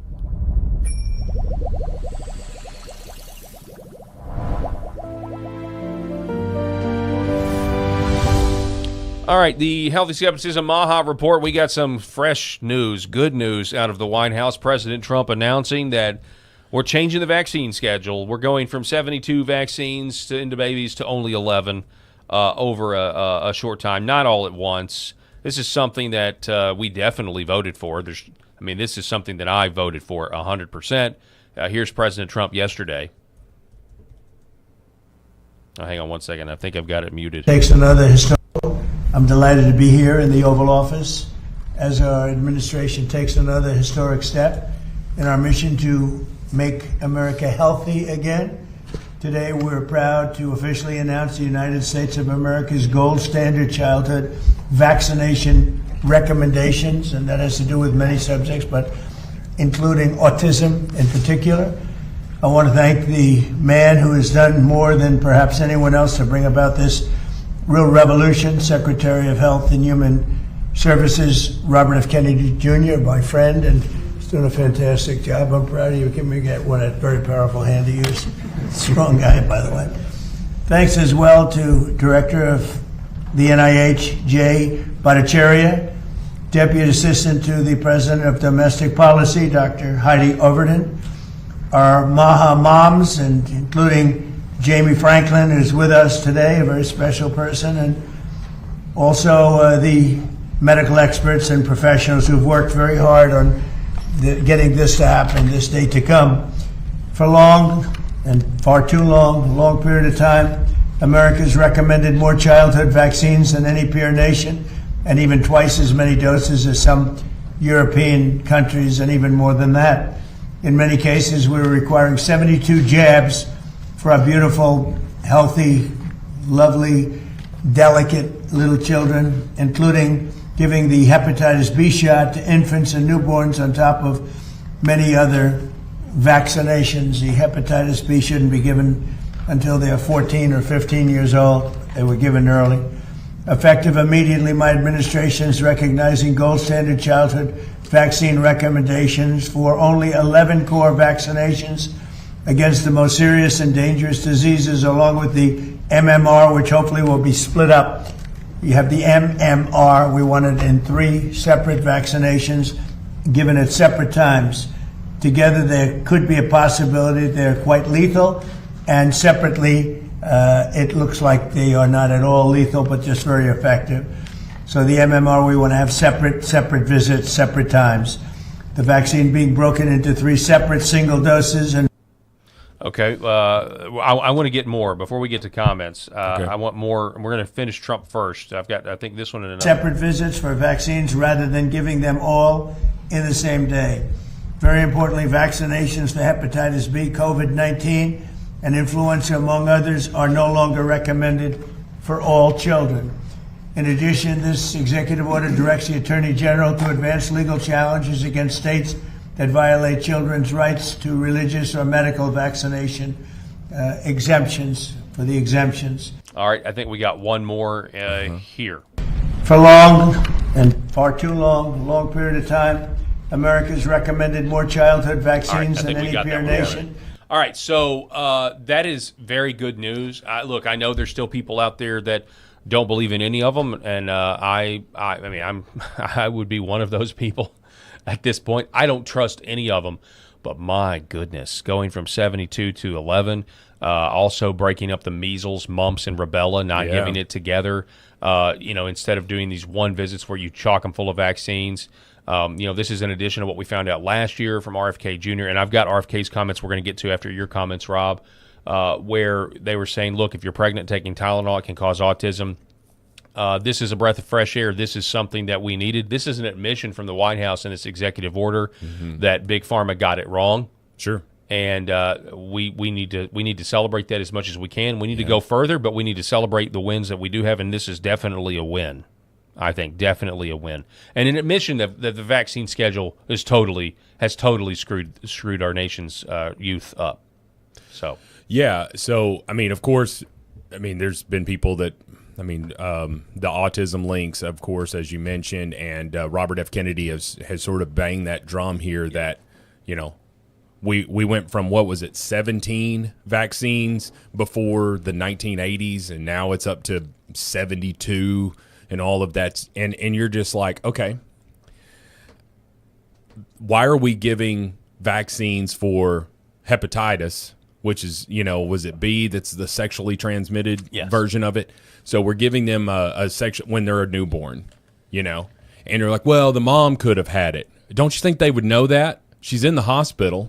They're running, getting blood work every other minute. I mean, you think they would know what the mom's got at that point? Yeah, they would know. They drug test them. They do all of this stuff. Heck, that's how.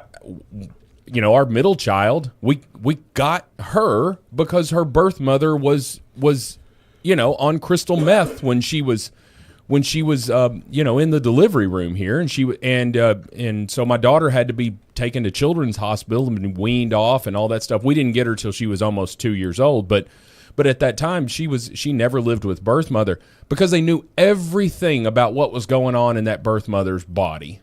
Okay, it is a woman about to give birth.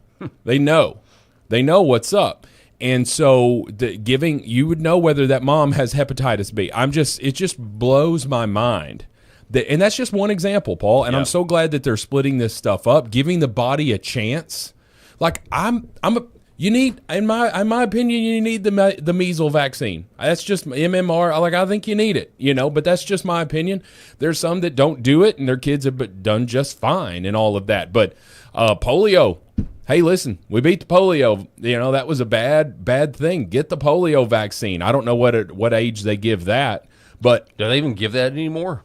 I don't know. But I mean, I'm just thinking of. I'm not a vaccine expert. I mean, look. I mean, again, this is this is something that a lot of people are skeptical and they don't trust. It's going to take a long. I mean, this is a good step. I mean, if the medical industrial complex wants people to trust them again, this is a good first step. Yeah. But there's still a lot of people that don't trust the vaccines just because of what's in them.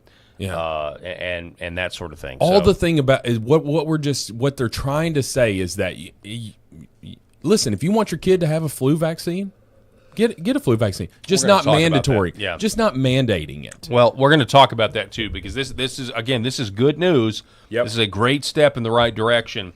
But we'll talk this about that just because goes to show too how important Robert F. Kennedy Jr. has been. Putting these two stories together, and we'll get to this a little later because I want to get to RFK's comments. But putting these two stories together, last week, so we get the news about Anthony Fauci and 82%. Miscarriage rate among first trimester moms.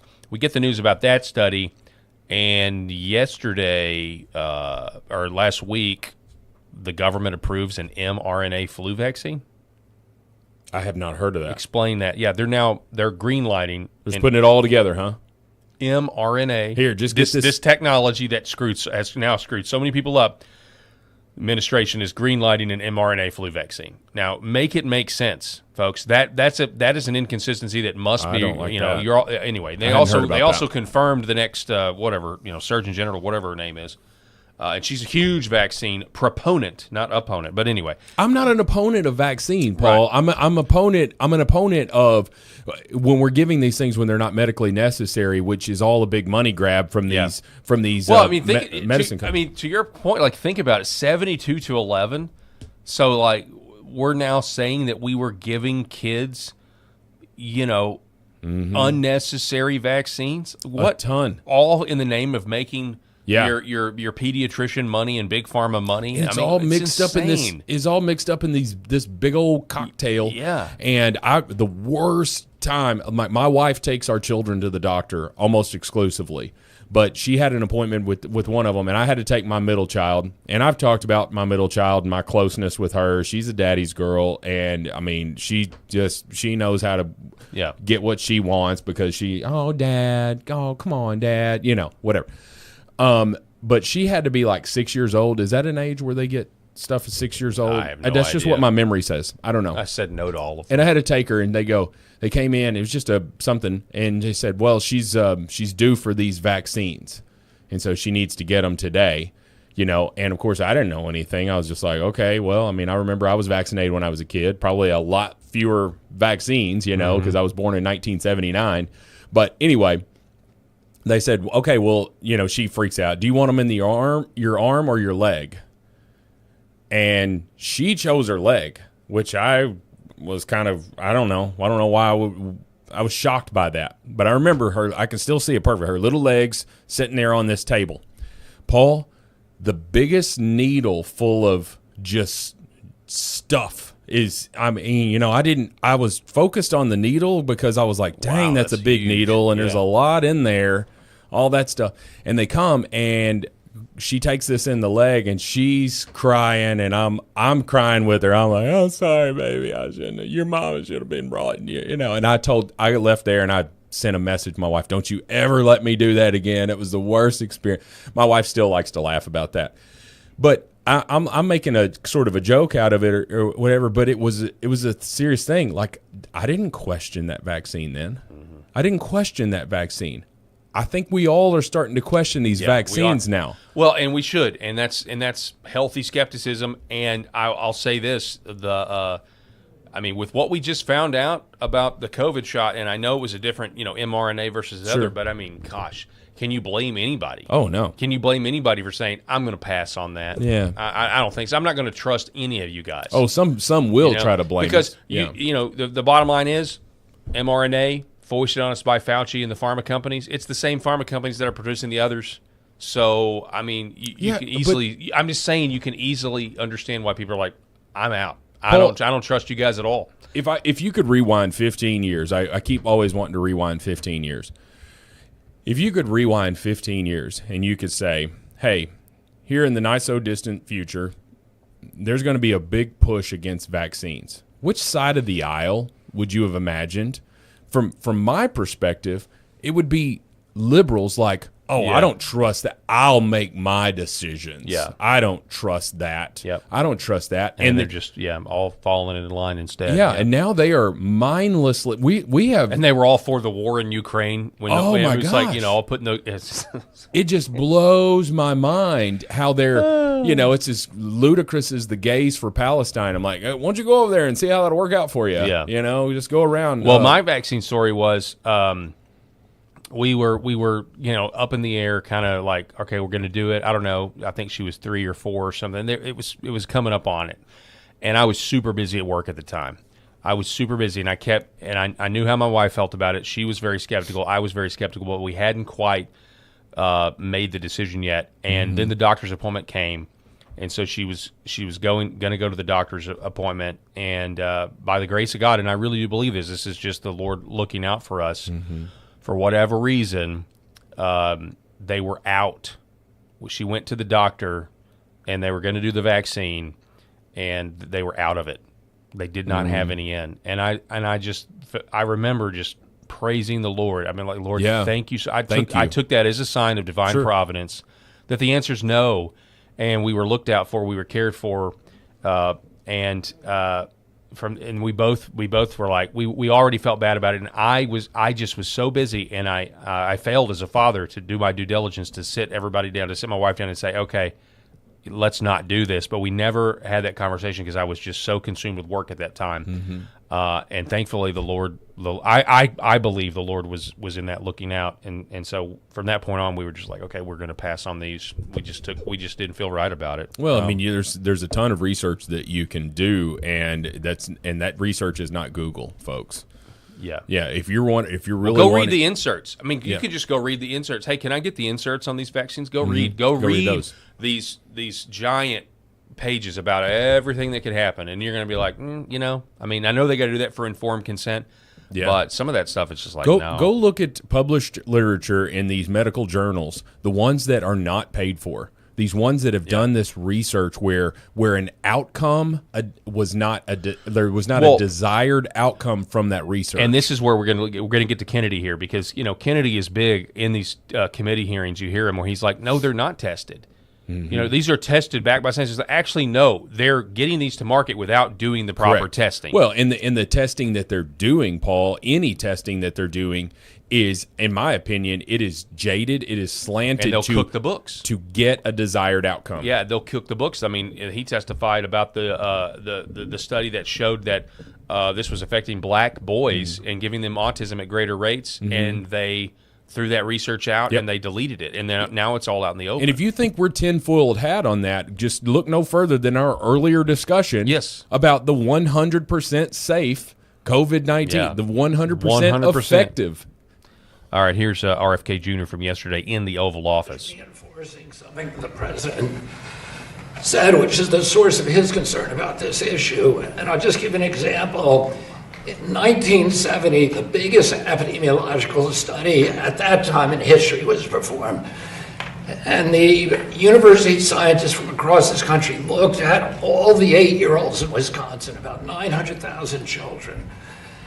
And they were looking for autism, and they knew what autism looked like. And they came back with an incident rate of 0.8 per 10,000.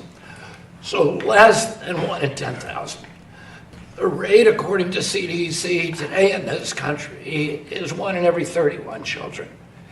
In California, it's 1 in every 19 children, 1 in every 12.5 boys. Well, there has been a dramatic increase. One of the things that the industry likes to say, one of the talking points, which the press loves to parrot, is, oh, we're just noticing it more. But this is an absurdity, and this is an assertion that has been debunked again and again and again by peer-reviewed literature. But it's also debunked by common sense. Because if we were just noticing it more, we would notice it in older groups. But we're not. We're only noticing it in kids who were born around 1989 or after. Wow. The older generations, you're not seeing those increases. Millennials. So something happened in the mid-90s that changed our children, and it has to be an environmental exposure. Because genes don't cause epidemics. They can provide a vulnerability, but you need an environmental toxin. And what the president has charged us with is finding which one of those exposures or which collection of exposures are causing this epidemic. For decades, I fought for a simple principle. When it comes to the health of our children, government has an obligation to follow the evidence wherever it leads.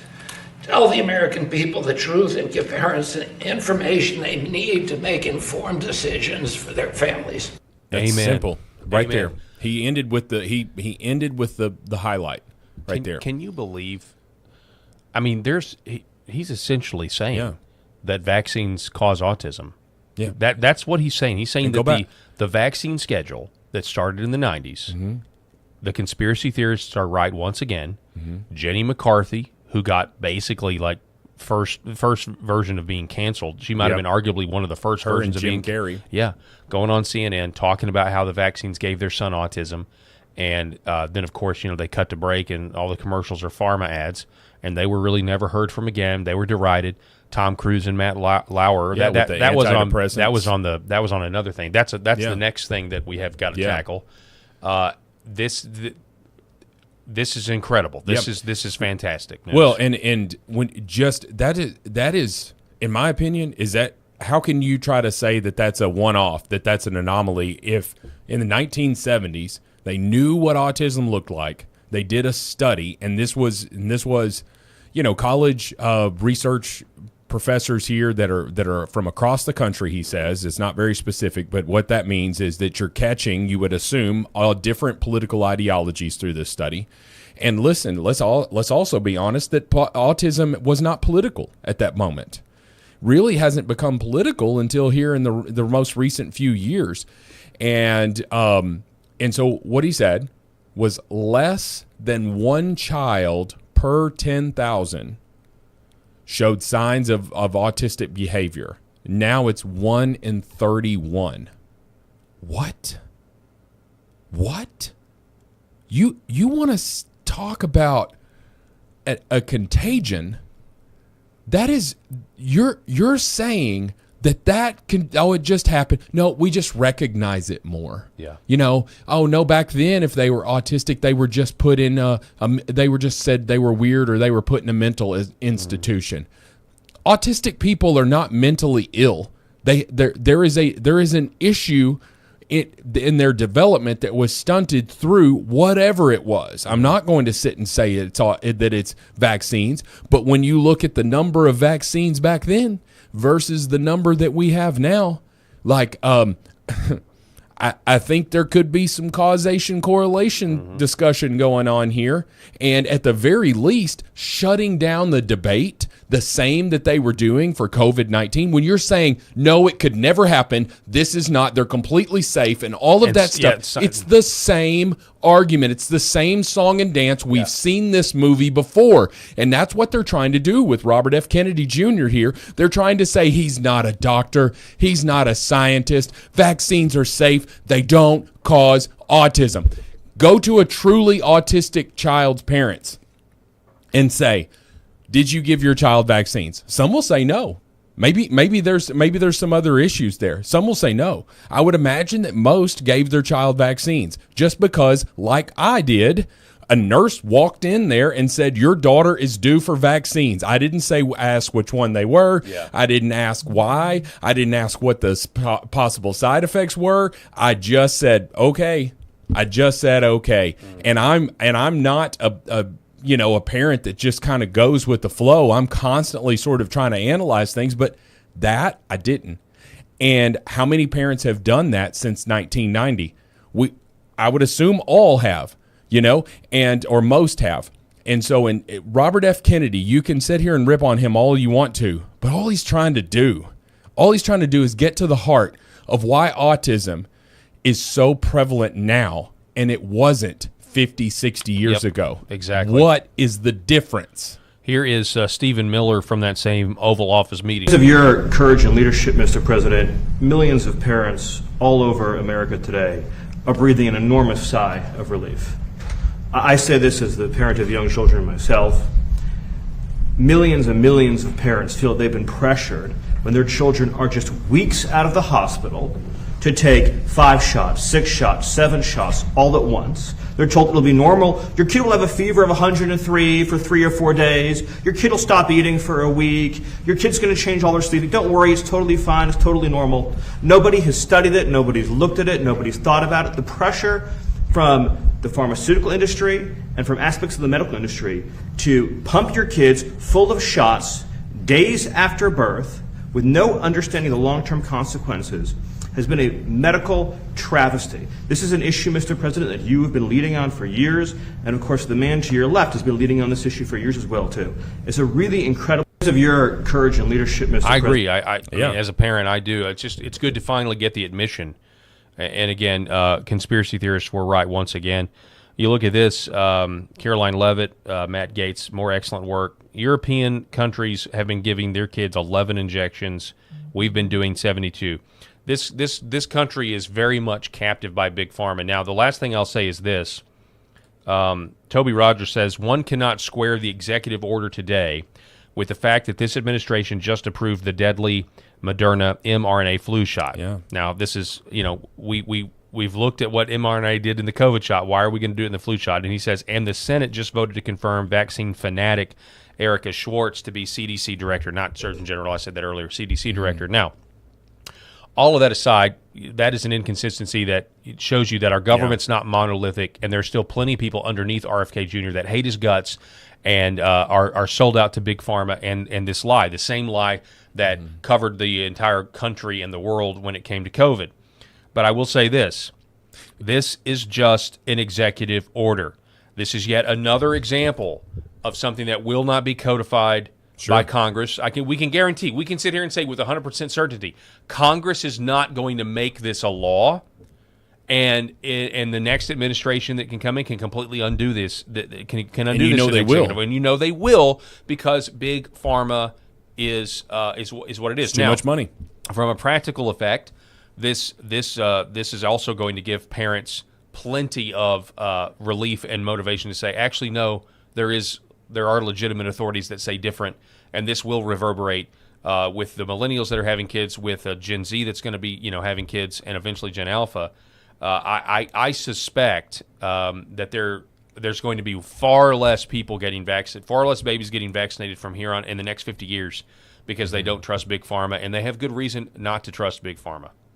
So yeah, and what's going to happen is if you start to see a groundswell of this and it continues to grow, then the government, especially once the liberals come back into power, and they will in some form, whether it'll be through the presidency or the Congress, they're going to come back into power. What are they going to do? Well, whatever Big Pharma tells them, to your point, whatever Big Pharma tells them to do, and then they're going to pass laws and mandate that these things have to be done. Yeah. Okay?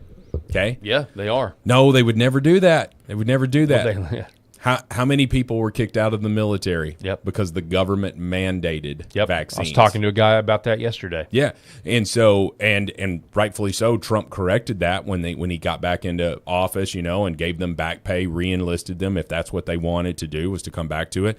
Many chose not to, and who the hell can blame them? And that's just one example. What are they going to do on the local level with these publicly funded school districts? Yeah. Are they going to mandate that this stuff has to be done before a child can come to school? And we already have a little bit of that. I mean, I think you have to get you almost have to get a waiver, if I remember correctly. Well, that's why they did say stuff in the executive order about religious exemptions and that sort of thing. Sure. But again, all that can be reversed, and our sold-out Congress will not codify this. We can almost guarantee it. But it does go to show, I mean, it's just, that's what's so frustrating, because it's like, I don't want to live under Democrat rule. I don't want the Dems to take Congress. I don't. But it would be great if the Republican Congress would actually do something and codify a lot of these executive orders, as well as the genital mutilation, calling that child abuse. John Thune, the bastard, is telling us exactly what he thinks of Donald Trump and Donald Trump's agenda right now, literally right now, when however many hours, so often they call the Senate into session so that Trump can't do recess appointments. Yeah, John Thune is a bastard. And he is telling us exactly what he thinks of Donald Trump's agenda right now. And if the Republicans have any balls whatsoever, they will get that man out of a leadership role. I thought I had a Thune. Who's the whip in the Senate? Who's the majority whip? Do you know? I have no idea. Okay. Well, he's not doing his job, whoever it is. I'm assuming it's a man, could be a woman, but I can't remember. I actually can't remember, honestly, a woman whip. But Pelosi didn't need that when she was in charge of the House, But some guy named John Barrasso from Wyoming. Never heard of that guy. Yeah, well, and that's not a good sign. That's not a good sign when your whip is not even known. Oh, the old Seinfeld episode. What does the whip do? Yeah. And Kramer's like, well, in the olden days when the senators wouldn't vote the way the party leaders wanted them to, they whipped them. You know what? I don't know. I wonder if there's some truth to it. I don't think it's true, but it should be. It should be. If if you're not familiar, you don't want to vote for the SAVE Act. All right. Well, yeah. Old John Barrasso, we got your 30 lashes scheduled. Sure. On the Washington Mall. You got to be there. Be there at 3:30 after You've session. been whipped. You're going to be whipped. We'll see if you see things differently. Yeah. Well, if you're not familiar, the whip is basically the second in command there in the majority. He's just a. It's a ceremonial position. Brown noser. Other than he is tasked with whipping up votes, which is where the term comes from. And so when a lot of times when there's tension between members of his own party and the leader, whoever that might be, the whip is the, hey, now, what do you need here? Mm-hmm. What can we do to get your vote for this? What do you actually need? And that's where amendments come in and all of this. But if the whip and John Thune cannot get this, John Barrasso and John Thune cannot get this agenda passed through for Donald Trump, then I don't know why we need them in power anyway. At least if we're out of power, the fundraising will be great, and what we'll see. And I know I would rather them be in power than not be in power, but at this point, can I point to why they should remain in power? Yeah. John Thune is, and this is the problem. Yeah, I mean, it's I tough. guarantee you, John Thune's pockets have been absolutely enriched. In the last year and a half. That's actually the most reasonable position to take at this point. We played this for you last week, or yesterday rather. AOC is beginning the process of freezing her eggs. Don't be weird about this. Why? Even though I know You're the all of weird. you. You're showing it. Okay. And we're watching it. Okay, so she's...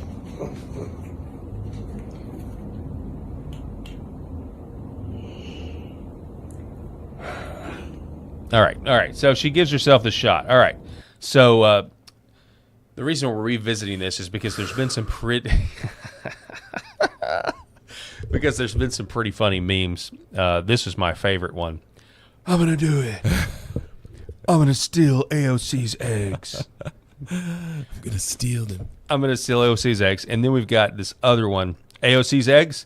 I think you mean her huevos rancheros. That's so stupid. You had to explain that joke to me. I was like, that's stupid. I thought that was good.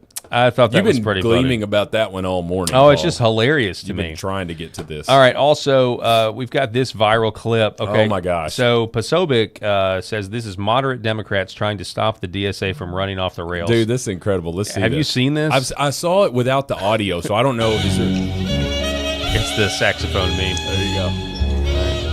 She can't quite get it. She's talking to it right now. Like, stop. And it gets worse.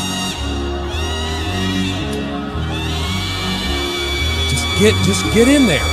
Push the brake.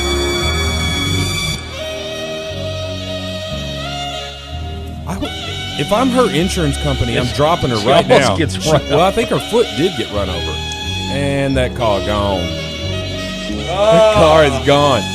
Can you imagine if you're Nationwide or Progressive or something and you get a claim for this? Well, my vehicle ran off the side of a cliff by itself. My vehicle ran away. Oh, man. And then she's probably actually providing this as proof to the insurance company because she had such an outrageous story that nobody's going to believe her, and she's having to provide this. Looking at her most foolish moment probably in her life. Like, look, that's right there is an indictment against your health, lady. You need to get in the gym. Get a Stairmaster or something. My God, man, if you can't stop your vehicle. So with that much time, that runway was like a slow, it was like a crash that we're watching from 2 miles away. It's coming. Do you like the saxophone meme template? Do you know what it's from? Have you seen these? Like you'll be scrolling and there's like something bad that's just getting worse and worse and worse, and you got the saxophone music behind it. Okay, so it's from the movie Boys in the Hood. You ever seen the movie Boys in the Hood? Yeah. Well, when the star football player who's going to go on and be killed. somebody gets killed, the gang members, that's the saxophone music that's playing. Yeah. Things get worse and worse and worse, and then, of course, he gets shot or Yeah. whatever. Well, So, I wouldn't say this is. I don't think this is nearly as bad as somebody but- getting shot in the back in the hood. It's just crazy though. That movie Boys in the Hood. That's the one where they're like, yes, y'all want to see a dead body? That's Stand By Me, Paul. It's Oh, I know it's in there too. But is it in Stand By Me too? That's the whole point of the movie Stand By Me.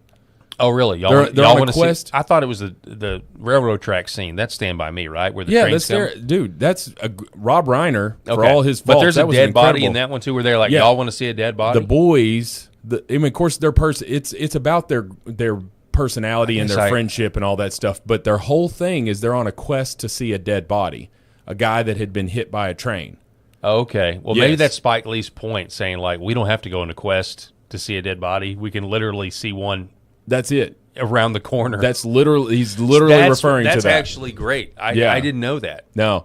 Yeah, that's a great, River Phoenix was the I guess sort of the main character. Gordy was the main character, but River Phoenix was the best. But Corey Feldman was so great in that. And then anyway, it's just a great movie. I can't believe there's anybody out there who hadn't seen Stand By Me if you're over a certain age. So, all right, Rob, we appreciate it, sir. We'll see you tomorrow. My pleasure, as always. God bless everybody out there. We want to remind everybody that the Paul Harrell program is powered by the Healing Veterans Project. Go to healingveteransproject.us. Scan the QR code. Also, if you're a business, we want to hear from you. Paul at healingveteransproject.us. Reach out. We want to integrate our donation options into your point of sale. Folks, that's all the time that we have. God bless. We'll see you tomorrow.